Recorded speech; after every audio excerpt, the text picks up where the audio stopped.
Bom dia, pessoal, tudo bem? Bom dia, Ana. Vamos se Então, deixar à vontade, tá? Obrigada, até a próxima. Então, gente, vamos conversar mais um pouquinho sobre emoções reativas e psicopatológicas. Eu quero usar um exemplo com vocês hoje, para ver se a gente consegue deixar isso mais concreto, mais claro, mais objetivado aí, para pensar a nossa vida de relações. Eu vou trazer um exemplo bem simples, que é de um caso, do primeiro caso do meu livro, que é esse livro aqui, Nós e os Outros. São 11 casos psicoterapêuticos trabalhados que eu tenho nesse livro, dentro da perspectiva existencialista, casos concluídos no âmbito da intervenção, no qual eu relato a história, né, de cada um desses casos, como é que a intervenção foi realizada, e aí justamente nessa direção de mostrar que são problemas psicológicos, como é que eles são constituídos na primeira, segunda infância e adolescência, que é onde as complicações psicológicas são constituídas, e como é que se trabalha na psicoterapia para superar essas dificuldades. Só um pouquinho aqui. Peraí. Tá tudo certo com a câmera?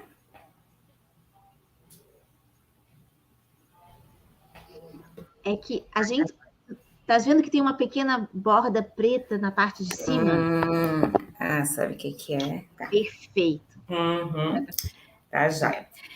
Então, essas situações psicológicas que acometem as pessoas aí na vida adulta, elas são... É necessário que a gente compreenda como é que elas se constituem, né? Cada um de nós sofre coisas das mais complexas. E nesse caso que eu quero citar, é um exemplo assim. É uma mulher, uma situação trazida por ela para a psicoterapia.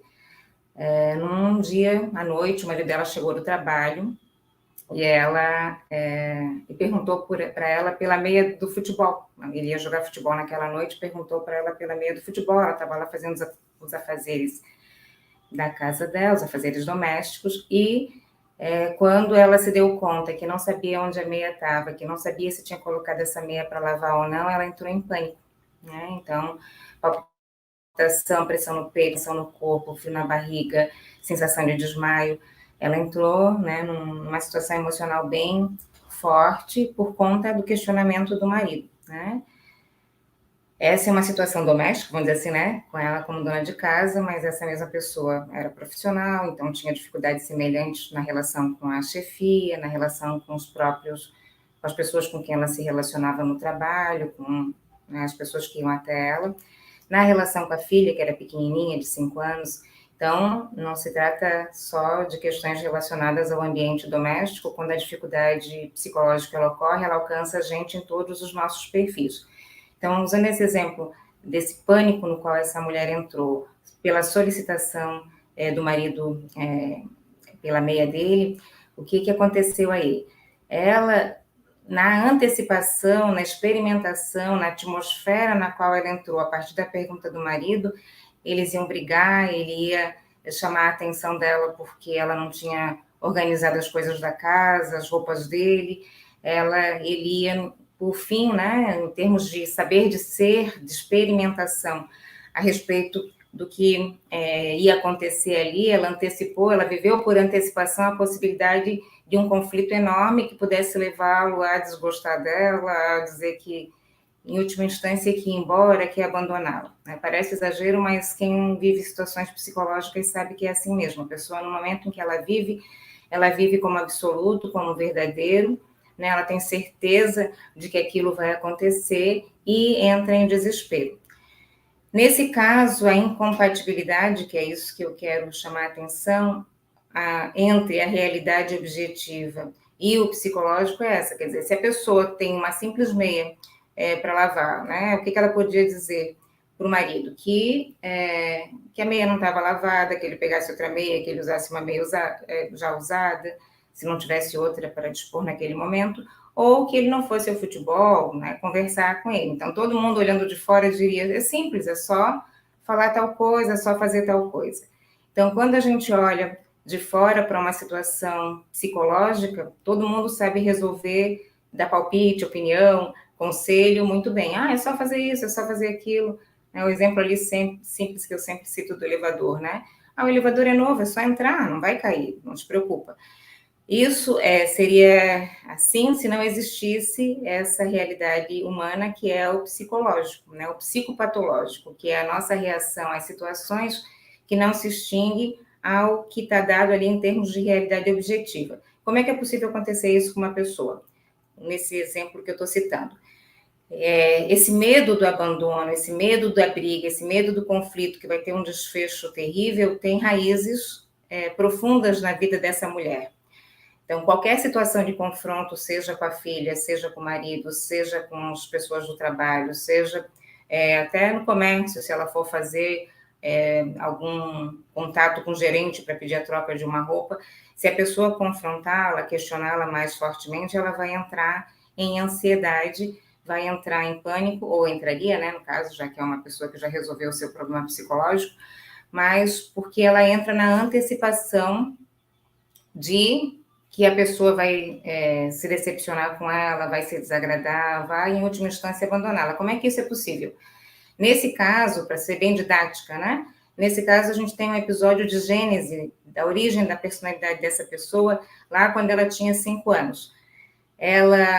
A vida dela toda, desde a tenra infância, 4, 5, 6 anos, foi dentro de uma família conflituosa, em que os pais brigavam bastante, em que o pai bebia, em que a mãe se descontrolava, em que a mãe ameaçava ir embora o tempo todo. Então, qualquer coisa que acontecesse fora dos padrões ali, fora do que deixasse a mãe nervosa, a mãe ameaçava que ia embora, seja com os filhos, seja com o marido.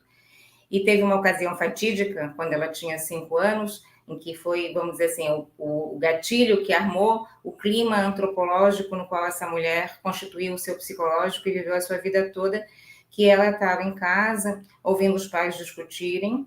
Eles estavam num outro estado, na verdade, tinham ido tentar a vida num outro estado, e ela estava deitada na cama à noite, a mãe e o pai começaram a discutir, a mãe começou a ameaçar ir embora, ela ficou paralisada na cama, esperando a briga passar, acabou pegando no sono. No dia seguinte, quando ela acorda, a mãe estava lá fazendo a mala, pegou a mala, eles foram de carro, ela, a mãe, o pai e o irmãozinho, eles foram levar a mãe na rodoviária, né? Ela foi junto, não sabia o que estava acontecendo, petrificada lá diante daquela situação, a mãe com uma mala, indo em direção ao ônibus, né? Quando ela viu a mãe com a mala se dirigindo para pegar o ônibus, ela entrou em desespero e se agarrou nas pernas da mãe.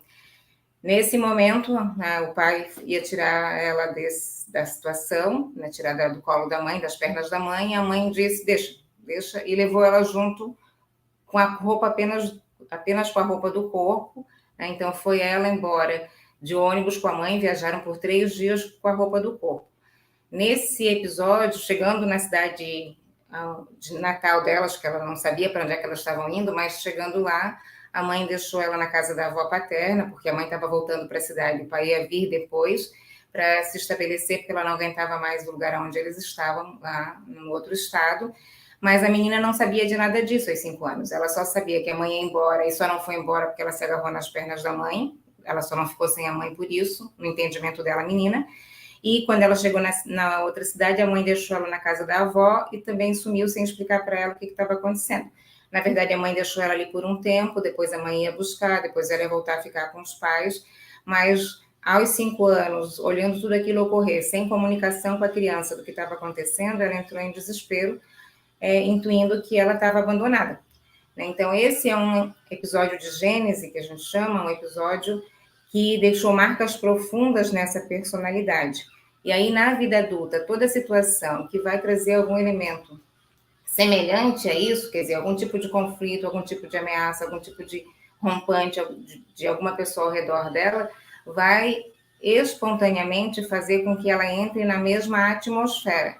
Então, o psicológico tem essa característica, que é acontecer conosco de uma experimentação espontânea, na qual a gente sente os mesmos sentimentos de experiências traumáticas, vamos dizer assim, vividas no passado, sem que a gente consiga distância para lidar. Então, por isso, né, palpitação, pressão no peito, tensão no corpo, frio na barriga, que é a reação psicofísica a uma situação que a pessoa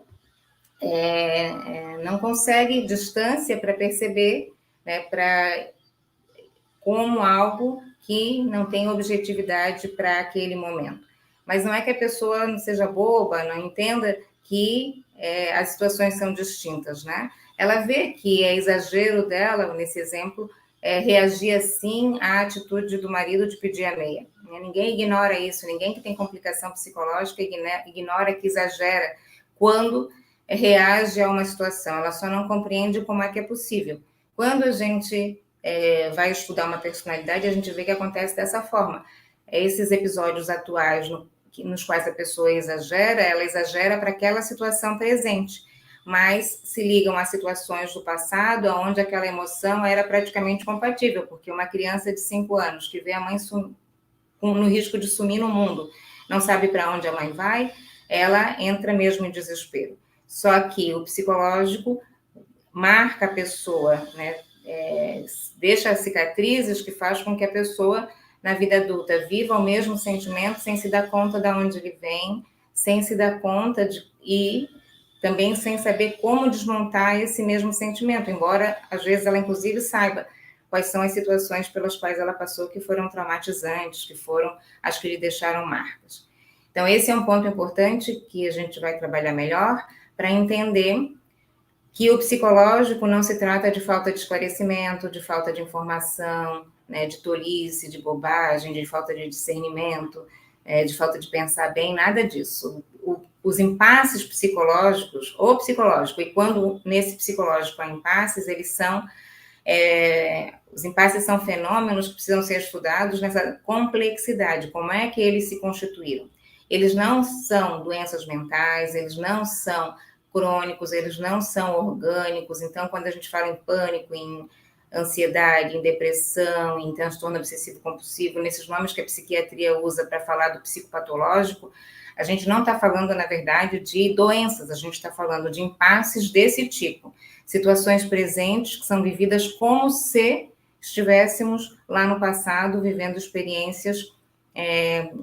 experiências traumáticas que nos marcaram. Então, quando a gente consegue se localizar disso e ir ganhando distância, separando o passado do presente, é que a gente vai conseguindo superar uma dificuldade psicológica. E é disso que a gente vai seguir falando aí nos nossos próximos encontros. Tá bom, pessoal? Então, um beijão, boa semana para todos vocês e até semana que vem.